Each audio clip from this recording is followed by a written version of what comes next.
Manifesting. I feel like that's a trigger word and the word that I really love. We are manifesting, but what is it? It's co creating. It's taking an idea or an inspiration that you received from the divine and making it a physical reality. And one of the ways that we can co create with great ease is by paying attention to the cycles of the moon. Those lunar rhythms have an incredible way of supporting you and cheering you on and helping you not to beat yourself up, especially that inner mean girl, that inner voice, that critic that can sometimes say, well, if you can't do it now, when will you ever do it? And sometimes those are the voices of well meaning adults in our life. I'll never forget an incredible English teacher I had in high school. And it was springtime. We all had senioritis. We were done. We were checked out. We'd already applied to the universities we were going to, had been accepted. And we really wanted to coast. Prom was coming up, and he was so frustrated with us. And he said, if you don't do it now, you'll never be able to do this or get this done. I'm going to look this way. Don't cancel, clear, delete. Don't let that come into your space, because I really took that to heart. So whenever I was in a space where I didn't have the motivation or the energy or the desire, like, because heck, who wants to like clean the bathroom or, tear out all the ivy or weed? Some days we might. And that is where it helps to learn about the rhythm of the moon. So, for example, as the moon has been in Leo, been working up that mane of hair, it's like frizzy out of control. I'll blame it on the moon in Leo. But now I know I can learn more and I can say, okay, if I don't have the energy for it today, it's going to come around. That's where moon mapping can really help, where you're just mapping the pathway of what's going on with the moon. And we'll get into that. That's why I created my Inside of the Moon journal, which, if you haven't seen, by the way, or you don't have a copy of, why not? I'll make sure this is in the link around here for you to check it out and get one for yourself. But there you can collect the data, because what I want to get into is, once you have the data, once you know how you react to the moon, you can use this energy recipe that I'm going to share with you, the one I share with my clients and my moon students, my moon club group, is a manifesting recipe to manifest with the moon or to co-create. Because the way that I see this happening is, we don't sit in a room and just go humana, humana, humana and imagine things raining down on us from out of the sky and falling into our lap. It would be great if that worked, but usually it doesn't work that way. If we want the pizza, we got to check the app on our phone or dial the number. And we've got to be willing, even if it's a gift, like, hey, you want a free pizza? We have to be willing to receive it, open up the front door and take it in. Or, they leave it at the front door and then you take it in. There's an action that's required along with the focus, the visualization, the feeling on all levels. Action is required on our part. All right, so let's talk about this co-creating with the moon. This energy recipe, I call it OR. I love using little acronyms because it helps us remember when we go into a time of stress. And the OR, what it represents is the O is observe. So as you pop on with me live, give me a quick hello, let me know where you're watching from, and let me know if you observe the phases of the moon. My daughter the other night, she looked up in the heavens, in the sky. We were coming home. The sun was just setting and you could see the moon so clearly in that blue sky. And she said, Mom, it's divided perfectly down the half. That's incredible. We had such clear skies. You don't normally get to see the moon that clearly when it's a first quarter moon. And I said, honey, that's first quarter. And how cool. Like, we had that chance to just observe what the phase of the moon is. So in the very beginning, that's where I have everyone start. Is it a new moon, full moon, or somewhere in between? Why? Because you'll start to notice, like, especially when you collect the data and you moon map. That's why I made the journal. I have all these little interior sections where you can write down, where's the moon? What's my mood? What am I feeling during this first quarter moon? What does a first quarter moon mean? It means it's time to make decisions. What does a waxing moon mean? Before you even get into the meanings, just notice how you feel. Because what I find from most moon sensitives is that they know it, like, they're sensitive to the moon. They may not know yet why or what's going on, but when they start to track, they're like, oh, yeah, on new moons, I tend to be more tired. And on full moons, I tend to have more energy. Is it always like that? No.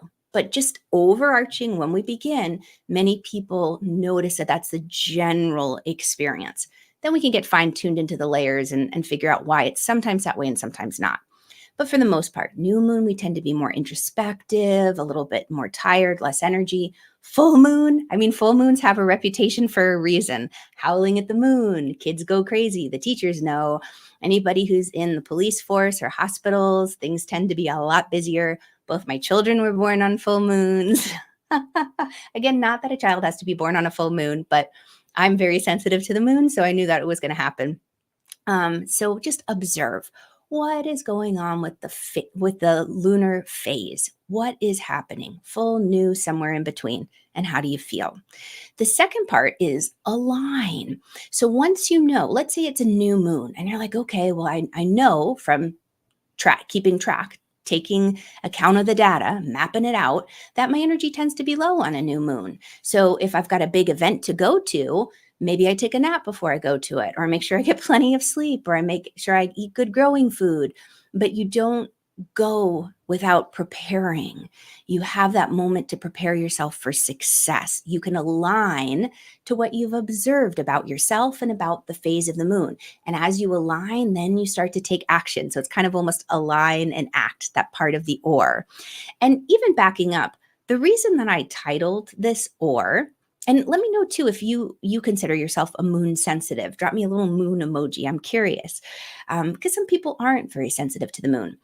But the reason I named this energy recipe or is because when people talk about co-creating or manifesting, I do love that image of moving into the river or moving into a current. And I learned this many a decade ago in my yoga studies when we talked about stepping into the flow of grace, basically stepping into alignment with the flow of divine, of God universe. And you have a couple different choices when you step in. You can imagine you're stepping into that river in your beautiful little canoe with your oar or your paddle. And you have choices. You can either swim up current and, get somewhere, but it's an extra challenge. It's harder work. You can get into the river and do nothing and just see where it brings you. Maybe you get caught up in a bank or one of those little swirly little whirlpools or up against a log. Or you can use your oar and actually go with the current, avoiding obstacles as they come up and helping to align yourself with the energy, the flow of that water, of that current of grace. And that's the co-creating. So that's why I named this or. So another easy way to remember it. Yay, a moon sensitive for sure with me. So observe, align, and act. And then the R. The R is ritual. And why do I say ritual? Because it's the do your practice and all is coming. I had a call with one of my VIP one-on-one energy students this morning, and she's noticed a huge shift in herself on many different levels, physically, emotionally, energetically, spiritually. And she was contemplating and reflecting on how this has come to be. And one of the reasons for making this shift is because she's been dedicated to doing the work on herself, the work of healing, of creating healthy boundaries. She's a big hearted empath who has given of herself so completely that she wasn't taking time for herself and her well being, making sure she had adequate rest. She was always working overtime for everyone else, taking care of family, taking care of friends, going above and beyond. And that's incredible. And I'm hoping that we can all do that at certain points. But if you do that to your own detriment, your own well-being, what happens is you get run down and then you can't help anyone else. So what I invite you to do is with the ritual, what happens is you start to strengthen your energetic field, just like muscles. And it comes to your aid. Rituals can be simple, they can be elaborate. In my Inside of the Moon journal, I give tons of examples. It's a dateless journal and planner, enabling you to use specific sacred practices and rituals for each month that you're in. Mudra, mantra meditation, affirmations, crystals, sacred geometry. It's a mix and match. You begin to create your own energy recipes. But the thing is, whether you're visual, auditory, kinesthetic, hands-on, however you learn, however you gain insight and information, you have access to it in the journal. And you can create something that is consistent within your life. And what happens is that continues to connect you to the peace that passes all understanding. It keeps you in the current of the river, and it supports you when things get really crazy.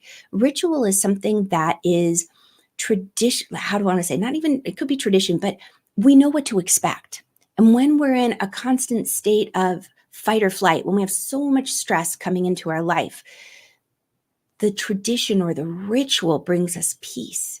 And it could be as simple as in the morning when I'm looking over here because of my candle, when you get to your desk, you light a candle. And that's just an invitation to spirit to join you for the day. You're just in your own way saying, okay, may God go before me and show me the way. May angels watch and protect me throughout the day.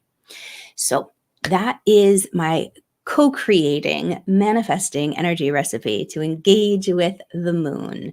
And it's called OR, observe, align and act, and ritual. And when you start to combine all of these things together, you start to see incredible opportunities evolve. And you look back and you think, wow, this is, how did I get here? It's incredible what starts to happen.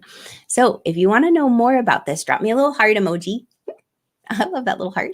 Drop a little heart emoji. I am putting together a masterclass on this, and I'm excited to share with you. I presented it at one of the Body, Mind, Spirit Expo conferences just this last weekend, and I'm so excited to share it with all of you. If you want to learn more, just drop that heart emoji, and we'll make sure that it gets out. All right, lots of love. Mwah.